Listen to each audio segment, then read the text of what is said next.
Hey there, and welcome to a live episode of Savor Food and Body.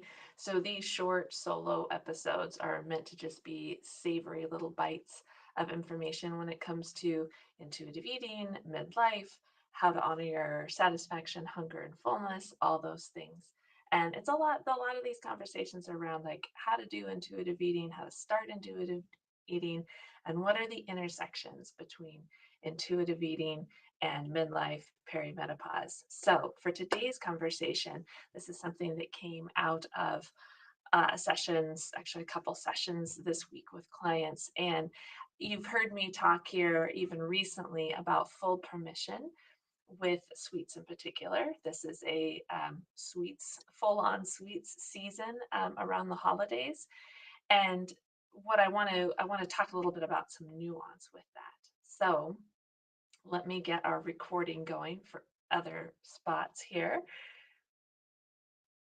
other places that this particular app doesn't cover.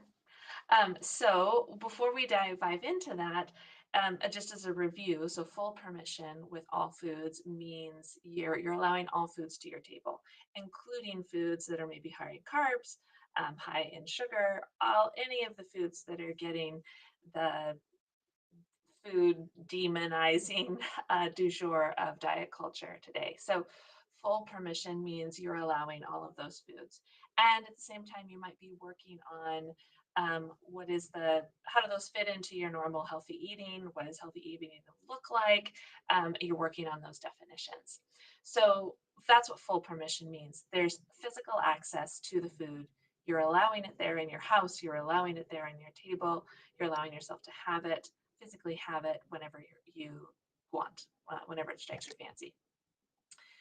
Now the nuanced more part of this is conditional versus unconditional full permission. And I see this a lot during this time of year in that we give ourselves conditional permission to engage in holiday eating, maybe some of the desserts and sweets that we wouldn't normally be having the rest of the year. And the condition being often that January is coming. We're going to get back on track in January, starting some diet, some plan, getting our health back in control, whatever that might look like for someone. New Year's resolutions, and that's putting a condition around saying, hey, I'll let myself have all of the holiday desserts, but I know that I'm going to make up for it later. Another version of condition that I often hear, and I'll raise my hand to being this person too, was that I could eat whatever I wanted to as long as I'm working out, I'm exercising X amount tomorrow, or I already did. So there is this condition around, sure, I have full permission with all the foods, as long as there's this earn to burn mentality. I've exercised, I've earned the food, or I'm eating this food and I'm going to burn it off by exercising. That's another example of conditioned full permission to eat. Another one that came up a lot in my journey with healing my relationship with food, and I see this a lot in my clients as well, is the food is it's organic, it's all natural, it's healthy, it's local. So great, I can eat as much of it as I want to, and not necessarily checking in on fullness or checking into like, do you actually want to eat this food right now? Or maybe even buying the food just because it is those things. And how does that even fit into your food budget?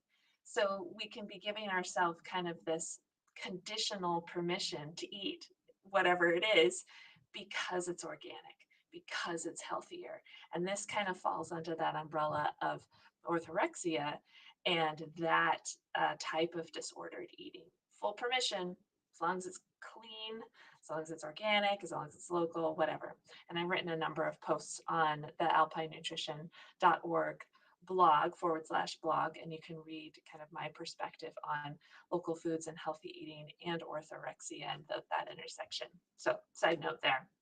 So just to recap, there's full permission with food, which is a fundamental practice of intuitive eating, but then we can also fall into this mindset of conditional full permission to eat. And so, like I said, whether that's you're giving yourself full permission during the holidays because January is coming, or you're giving yourself full permission with with sweets and extra carbs because you're going to go burn them off. You're giving yourself permission because they're healthier versions of whatever the food is. They're organic, they're local, whatever. And one of the things that I want to invite you to think about is that really full permission? It's not, because there's this condition around it.